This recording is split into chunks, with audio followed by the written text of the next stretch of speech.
Fluids push and flow with density, pressure, and velocity. But my throat's a little dry. Oh, thank you, a glass of water. Here's an idea. Put a little wooden raft inside this glass of water. It floats, of course, and a coin on the raft. Hey, neat. And then we'll pay attention to the water level on the side of the glass. This is kind of complicated here, but the water level on the side of the glass is at position B right now. Here's the question. If I knock the coin off of the raft so it sinks to the bottom of the cup, where will the water level be now? Will it rise a little bit to position A or sink a little bit to position C? That question will motivate the first half of this presentation, and we will be talking about density. Density, rho, is equal to mass divided by volume. A good density to know is the density of water is equal to 1 gram per centimeter cubed, or 1 gram per milliliter, or 1,000 kilograms per meter cubed, or you could say 1 kilogram per liter. So a lot of ways of saying the same thing. Density is equal to mass divided by volume. And we know something about density. Density tells us whether or not something will sink or float. So here we have floating or sinking based on density. We can talk about the density of the aluminum is denser than water, it sinks. Mass divided by volume, the density of the wood here, less than the density of water, and it floats. With density, we have pressure. This is a P. Notice different letters. Rho on the left, P on the right. Pressure.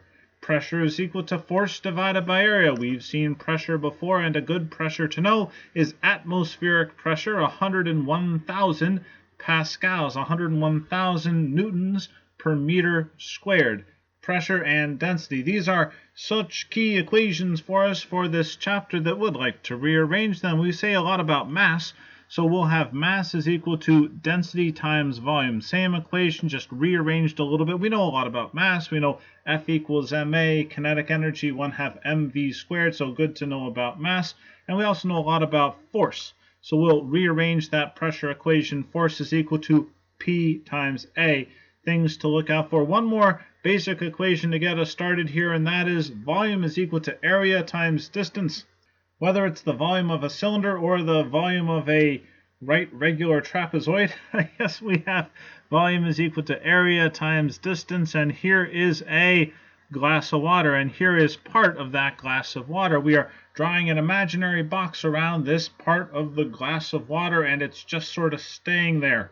So we know something. We know it's at equilibrium. This part of the glass of water, this imaginary part, it's at equilibrium, which means that the force to the left balances the force to the right. It also means that the downward force. So we have a downward force. We have the pressure of the atmosphere. The last video was talked PV equals nRT. We've got gases bouncing, particles bouncing around in the atmosphere, pushing this column of water down. We also have another downward force, the force that acts on everything, the weight of this column of water. That's still a good equation. Weight is equal to mg, but we know that the column is not accelerating downwards. It's just sitting there. It's floating there. It's part of a cup of water. So we have an upwards force from the pressure below that column of water. Remember how I said force is equal to pressure times area? Well, here is our upward forces balancing downward force equation for this cylinder of water. It's a nice equation. Did I mention mass is equal to rho times V? Well, there we have it. And then we can divide each of these terms by A. And here is our equation for pressure.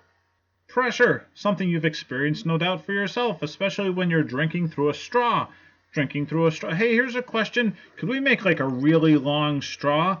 That's kind of goofy. Could we hang a garden hose out of a skyscraper and drink from a straw through a garden hose? That's a really weird question, but turns out to be an important question historically for getting coal out of the earth. Here's a mine, and we have coal at the bottom of the mine, and mines sometimes get flooded.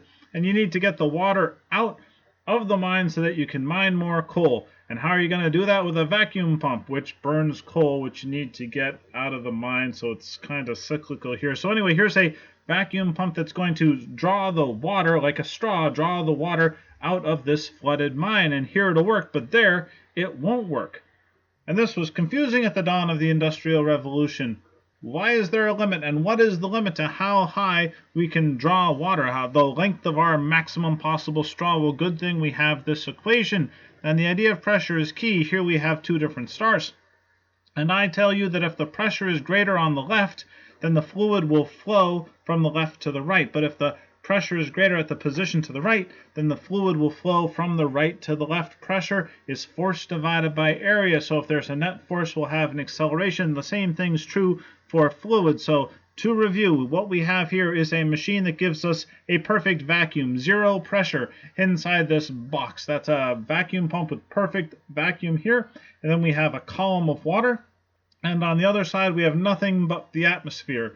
And here's the equation again, pressure on the left, pressure on the right. Working through it again, we have zero pressure above the column of water on the left. And then rho g d, good thing we know the density of water. G is 9.8 d, that's the maximum possible height for our drinking straw. On the right, we have atmospheric pressure, 101,000 pascals, good to see ya. And we have zero for the height of the column of water on the right. And we can do the math, and we can find that 10 meters is the maximum length of a straw because of the pressure of the atmosphere. The pressure of the atmosphere will support a column of water 10 meters high. Now that might sound like a strange thing to do, but you've done the same thing if you've ever measured your blood pressure or had your blood pressure measured in mmHg, or heard about atmospheric pressure measured in millimeters of mercury. The atmosphere can support less than a meter. Still, it's a column of mercury supported with the same equation, the same idea, but we want to talk about coins and little wooden rafts. Can this equation help us do that? Well, let us consider a coin underwater. That coin underwater, if the coin had some height, you could say, if it was a really thick cylindrical coin, then we would say that the pressure at the top would be less than the pressure at the bottom. And we have an equation for that. That would result in a net upward force, a buoyancy force. The buoyant force is this upward force due to the pressure difference at the top and the bottom of this cylinder underwater, and that's the equation. The change in pressure is equal to rho g d, rho the density of the fluid, and force is equal to pressure times area. So let's multiply both sides of this equation by area, and there's our equation. The buoyant force is equal to rho vdg. Rho, the density of the fluid, the volume displaced, g is 9.8. This is Archimedes' principle of fluid. Exerts an upward buoyant force equal to the weight of the fluid displaced by the object. The weight displaced, rho v, isn't that mass? This just says mass times g. The mass of the fluid displaced times g. Weight is equal to mass times 9.8. It never gets any better than that. But what's the answer? Well, let's consider a different look. Here's the same sort of thing. We are a coin or a metal pellet here floating in a little bit of a boat, and then we are jumping over the side and sinking to the bottom. On the left, I displace my weight in water. I displace my weight in water. On the right, I displace my volume in water. I am sunk, and I am displacing on the right my volume in water. And as you can see from this diagram, the water level in the grass falls down to position C, and the equation for displacing your weight in water is buoyant force equals rho vdg. Here are three different blocks. The block on the left has a density equal to 1/2 the density of water. It displaces 1/2 its volume in water before the buoyant force equals the weight force for the block on the left. The block in the center has a density equal to 3/4 the density of water, and the block on the right has a density equal to the density of water. And here we have two bricks. One is on a scale in the air. The other is on a scale underneath the water. And as you can see, the scale readings are different. The scale readings will be different. Same bricks, same mass, same density, same volume, but the scale readings are different. The scale reading in the air, that's a fairly simple thing to think about. We have the weight force down and the scale force up, and they balance. But the scale reading underwater, here we have the same weight force down. Notice I was careful. You don't want to say that the brick weighs less underwater. The weight force is equal to mg. Gravity feels the same way. The earth is attracted to this brick just the same amount, even if it's underwater. So don't say it weighs less. You could say the scale force is less, or the apparent weight is less, but we have the same weight force down, 196 newtons down. We have a 98 Newton scale force up, and we have therefore a buoyant force equal to 98 newtons also. And the equation for that, say it with me, is buoyant force equals rho VdG. Now it's just a coincidence here that it's 98 and 98. If we had a different material, if we had that aluminum block again, we would have a denser block, so we would have a bigger weight force down, a bigger scale reading up, but it's the same volume displaced, the same weight of fluid displaced, the same buoyant force on that metal block. So that's great. Fluids are pushing with pressure and density, but they also flow. And when these fluids flow, we will say they are incompressible, very different than the gas. Gas, of course, can be compressed. We had lots of fun compressing and expanding gases. Here we have an incompressible flow. And that means that as the fluid goes from a wider to a narrower part of this pipe, it has to speed up. We have a big area and a smaller velocity on the left, a smaller area and a bigger velocity on the right. This is increasing the speed as the incompressible fluid. And this makes sense if you think about units.